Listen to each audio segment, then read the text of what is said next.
난 미래의 아티스트 방구석에서 많이 써도 멈출 수 없어 집에나 신나는 게 안 보여 그럼 지금 여기 다 모여 찾아봐요 둘러봐요 즐겨봐요 구석구석 집에서 즐기는 문화예술 방구석 프로젝트.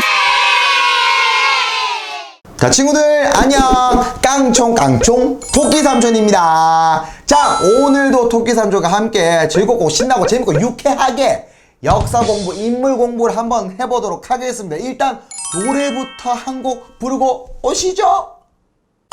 말목자른 김유신 통일문무왕 원효대사 해골물 해초천축국 바다의 왕자 장보고 발해대조역 귀주대첩 강감찬 서이고란족 무단정치 정주부 화포채무선 중립치령 김부식 진울국사 조계종 의천천태종 대마도장벌 이종무 일편담 신정몽주 목화씨는 문익점 해동공자 최충 3064 일연 역사는 흐른다. 자, 오늘 바로 만나볼 인물은 말이죠. 화포최무선 되도록 하겠습니다. 고려 말 조선 초에 활동했던 화약 전문가 겸 화약 발명가 되도록 하겠습니다. 일찍부터요 병법을 굉장히 좋아해서 화약 제조법에 공부를 열심히 했었습니다. 그러던 중에 원나라에서 이원이라는 사람이 오게 되는데요. 이 사람에게 더욱더 많은 부분을 공부를 하게 됩니다. 여러 차례 국가에게 계속 건의를 했었어요. 우리도 화약같이 빵빵 쏠 수 있는 대포 같은 것들을 미리 이렇게 배치를 해놓고 왜군들이 쳐들어오기 전에 미리 준비를 해야 된다 라고 계속해서 국가의 나라에 건의를 한 거예요. 그 결과 1377년 화통도감을 최초로 설치하게 됩니다. 그곳에 주임이 되어서 각종 화기는 물론이고 화약을 계속해서 공부하게 되면서 만들기도 하고요, 발명하기도 하고요, 보완하기도 하고요, 화약에 대해서 계속해서 견문을 넓혀가기 시작했어요. 그러니까 쉽게 얘기하면 대포나 총 그 안에 들어가는 이제 폭발물, 화기 이런 것들을 발명하고 만들었거든요. 그리고 그 이후에는 이 화기가 굉장히 위험하잖아요, 친구들. 그러니까 그거를 조심해서 잘 들고 가야겠죠. 그래서 잘 들고 갈 수 있는 이동수단도 개발도 하기도 했다고 해요. 그리고 화약이나 화기를 실을 수 있는 배도 필요하잖아요. 그것도 직접 만들고 그랬대요. 대단한 분이죠, 진짜. 1380년에는 왜군들이 쳐들어왔는데요. 최무선이 직접 나가서 화기를 쫙 실은 이제 배들을 이끌고 나간 거예요. 화약을 뻥뻥 쏘면서 왜군 500척을 격파를 하게 됩니다. 그 이후에 큰 공을 사서 큰 벼슬을 하게 되는데요. 지무나부사, 영선부원군 등 쭉 다양하게 벼슬이 쭉 직책별로 쭉쭉쭉쭉쭉쭉 올라가기 시작했어요. 이때 책도 많이 내기도 했는데요. 화약수련법, 화포법 등이 있습니다. 그리고 우리나라에는요 최무선 과학관도 있다고 합니다. 여기에 견학도 되게 많이 간다 그러는데 친구들 중에 혹시 다녀온 친구들도 분명히 있을 것 같아요. 화포 최무선은요 조선 화약 무기 발전의 시작점이라고 합니다. 그만큼 역사적으로 매우 중요한 인물이기 때문에 화포 최무선 친구들 꼭 기억해 주길 바라겠습니다. 자, 친구들 다음 인물로는 이 가사별로 순서대로 했을 때는 중림칠현 김부식이 맞는데요. 여기에 나오는 중림칠현 김부식에 대한 그 역사적인 견해가 토끼삼촌이 공부를 하다 보니까 견해가 너무 의견이 많이 달라서 토끼삼촌이 한 방향으로 공부를 해주는 것보다 양쪽의 또 의견을 친구들이 직접 듣고 판단하는 것도 좋을 것 같다라고 생각이 돼서 토끼삼촌은 이번 인물은 빼고 다음 인물로 바로 넘어가도록 하겠습니다. 혹시나 토끼삼촌이 했다가 오해가 생길 수도 있어서 이건 좀 뺐어요. 이 점은 참고를 부탁드리겠습니다. 자, 그리고 다음 인물 진울국사 조계종입니다. 고려의 승려고요. 불교의 대가라고 지칭하게 됩니다. 진울이 선종을 중심으로 교종을 통합을 해서 조계종을 만들었고요. 의천이 중국에서 천태종을 가져오게 됩니다. 선종이 통합을 시켰지만 이후에는 다시 한번 갈라지게 되는데요. 이를 진울국사, 진울이 완벽하게 통합을 이루게 됩니다. 천태종과 함께 고려의 불교 그 양대 산맥을 내면적으로 통일시킨 큰 업적을 이룬 인물이라고 친구들 기억을 해주면 될 것 같습니다. 자, 친구들 바로 다음 인물 의천 천태종입니다. 의천은요 고려의 문화 황금기였던 문종의 네 번째 아들입니다. 어머, 왕의 아들인데 승려라고요?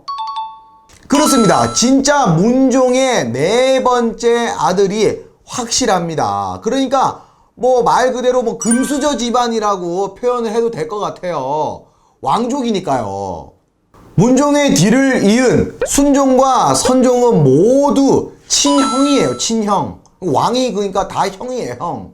그러니까 의천은 승려로서 사실상 성공할 수밖에 없는 집안이긴 하지만 뭐 금수저긴 하지만 본인이 이제 승려에 그 가는 길을 직접 택한 거예요. 하지만 금수저라고 하더라도 의천은요 승려로서 굉장히 뛰어난 학자였습니다. 연구자로 기억을 하는 게 더 괜찮을 수도 있어요. 이 불교의 법, 불법을 공부하기 위해서 송나라로 밀항을 하게 됩니다. 송나라에서는 의천이 오는 것을 굉장히 좋아했어요. 왜냐? 다른 나라의 왕의 아들이 직접 우리나라에 와서 공부를 하겠다는데 얼마나 좋아요. 평화적으로 외교 관계도 친분도 쌓을 수도 있고 교류를 할 수 있다 보니까 굉장히 큰 환대를 받게 됩니다. 진짜 열심히 공부했거든요. 화엄정도 공부하고요. 천태정도 공부하고요. 그냥 계속 공부만 했었어요. 선종, 교종 뭐 공부를 안 한 게 없었어요. 그때 의천은 몇 가지 깨달음을 얻게 되는데요. 이 깨달음을 얻은 의천은 고려로 꼭 건너가서 직접 천태종을 만들어야겠다라고 다짐을 합니다. 열심히 공부한 의천은요. 불교 서적 3,000권을 들고 다시 나라로 돌아오게 됩니다. 나라로 돌아와서 흥왕사라는 절에 교장 도감을 설치를 합니다. 의천은요 송나라에서 공부를 많이 했던 그 지식들을 가지고 직접 책을 내려고 했었어요. 그 책이 바로 속장경이라고 알고 있는 교장입니다. 송나라에서 의천이 공부할 때 그런 깨달음을 얻었다고 했잖아요. 고려로 가서 천태종을 꼭 만들어야겠다라고 했잖아요. 근데 직접 또 의천은 천태종을 만들게 되면서 수식어가 붙게 됩니다. 그래서 수식어가 의천 천태종이라는 수식어가 붙게 되면서 한국을 빛낸 100명의 위인들 이 2절 가사에도 들어오게 됐던 거죠. 친구들 잊지 말고 기억해 주시기 바라겠습니다. 자, 친구들 다음 인물은 바로 대마도 정벌 이종무 되도록 하겠습니다. 고려 말에서 조선 초기까지 활동했던 장군이고요. 어렸을 때부터 말도 잘 타고 활도 잘 쏘았다고 합니다. 14살 때는 아버지를 따라 강원도로 가서 왜군을 물리치기도 했대요. 정말 대단하죠. 장군이 되어서는 우리나라 해안을 침범해서 해적질을 하는 이 외적들, 일본군들을 마구 물리쳤다고 합니다. 그 대표적인 사건이 바로 대마도 정벌되도록 하겠습니다. 대마도는요 우리나라에서 굉장히 가깝습니다. 그렇다 보니까 일본과 우리나라 사이에 있는데요. 일본이 힘들 때는 우리나라에 와서 해적질을 하고 또 괜찮으면 그대로 있고 또 힘들면 또 우리나라로 와서 해적질을 하고 이렇게 하다 보니까 이종무 장군이 굉장히 거기에 대해서 화가 많이 난 거예요. 아니 그리고 대마도는 김정호의 그 대동여지도에 보면은 우리나라라고 표기가 그렇게 딱 돼 있는데 아니 언젠가부터 거기 이제 일본 사람이 살다 보니까 그냥 자기네 땅이다 뭐 이렇게 된 거예요. 사실 대마도도 우리나라 땅인데. 아무튼 그때 이종무 장군이 대마도로 탁 나가게 되면서 대마도를 그냥 확 일본군들을 정벌 했거든요. 그렇게 되면서 수식어가 붙게 되었습니다. 대마도 정벌 이종무 장군. 기억 꼭 해주세요.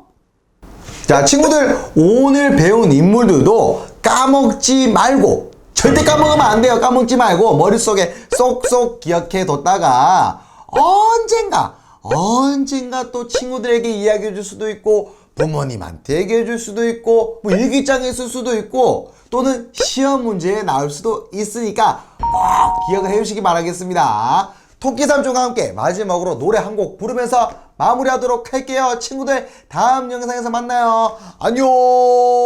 노래 큐. 말목자른 김유신 통일문무왕 원효대사 해골물 해초천축국 바다의 왕자 장보고 발해대조역 귀주대첩 강감찬 서이고란족 무단정치 정주부 화포채무선 중립치령 김부식 진울국사 조계종 의천천태종 대마도 장벌 이종무 일편담 신정몽주 목화씨는 문익점 해동공자 최충 3064 1연 역사는 흐른다.